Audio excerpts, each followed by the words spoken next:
Hello dears, എല്ലാവർക്കും ഏതോ ജന്മകൽപ്പന ഒരു അടിപൊളി പ്രൊമോയിലേക്ക് സ്വാഗതം. അപ്പം ഇന്നത്തെ ഒരു കിഡിലൻ പ്രൊമോ തന്നെയായിരുന്നു കേട്ടോ.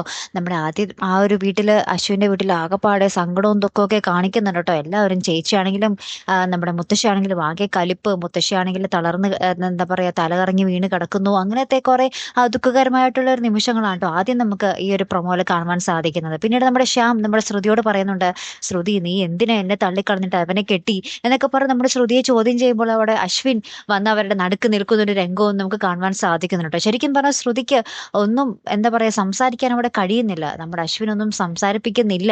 നമ്മുടെ അശ്വിനെയും നമ്മുടെ ശ്യാമിനെയും ഒരുമിച്ച് ഇപ്പോൾ നമ്മുടെ ശ്രുതി നേരിടേണ്ടി വരുന്ന ഒരു അവസ്ഥയാണ്. അശ്വിനാണെങ്കിൽ നമ്മുടെ ശ്രുതിയുടെ ആ ഒരു നിരപരാധിത്വം മനസ്സിലാക്കാൻ ഇതുവരെയായിട്ടും സാധിച്ചിട്ടുമില്ല. അതിനൊക്കെ പിന്നാലെ എല്ലാം അവിടുത്തെ ആ ഒരു ദേഷ്യമൊക്കെ ശാന്തമായിട്ട് നമ്മുടെ ശ്രുതിയെ ആ ഒരു അവരുടെ ഒരു ചടങ്ങ് പ്രകാരം വീട്ടിലേക്ക് വിളക്കൊക്കെ വിളിച്ച് കയറ്റുന്ന ഒരു രംഗവും നമുക്ക് കാണുവാൻ സാധിക്കുന്നുണ്ട്. നിലവിളക്കൊക്കെ പിടിച്ച് എന്താ പറയാ ശ്രുതി ആ ഒരു വീട്ടിലേക്ക് നമ്മുടെ അശ്വിന്റെ കൈയും പിടിച്ച് കടന്നു വരുന്ന ഒരു നിമിഷം. എന്നിട്ട് നമ്മുടെ അശ്വിൻ നമ്മുടെ ശ്രുതിയെ എടുത്തുയർത്തി നമ്മുടെ വീട്ടിലേക്ക് പ്രവേശിക്കുന്ന ഒരു മനോഹര നിമിഷങ്ങളും തന്നെയായിട്ട് നമുക്ക് ആ ഒരു പ്രൊമോയില് കാണുവാൻ സാധിക്കുന്നത്. അപ്പൊ എന്തായാലും ആ ഒരു അവസാന രംഗത്തിൽ മുത്തശ്ശിയും നമ്മുടെ അഞ്ജലിയൊക്കെ ഭയങ്കര സന്തോഷവതിയായിട്ട് തന്നെയായിരുന്നു ഇരുന്നിരുന്നത്.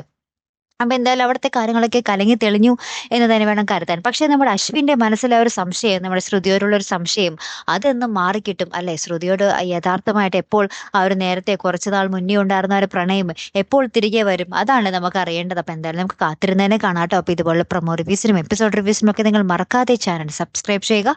അടുത്തൊരു വീഡിയോയുമായി വരുന്നത് വരയ്ക്കും ഗുഡ് ബൈ.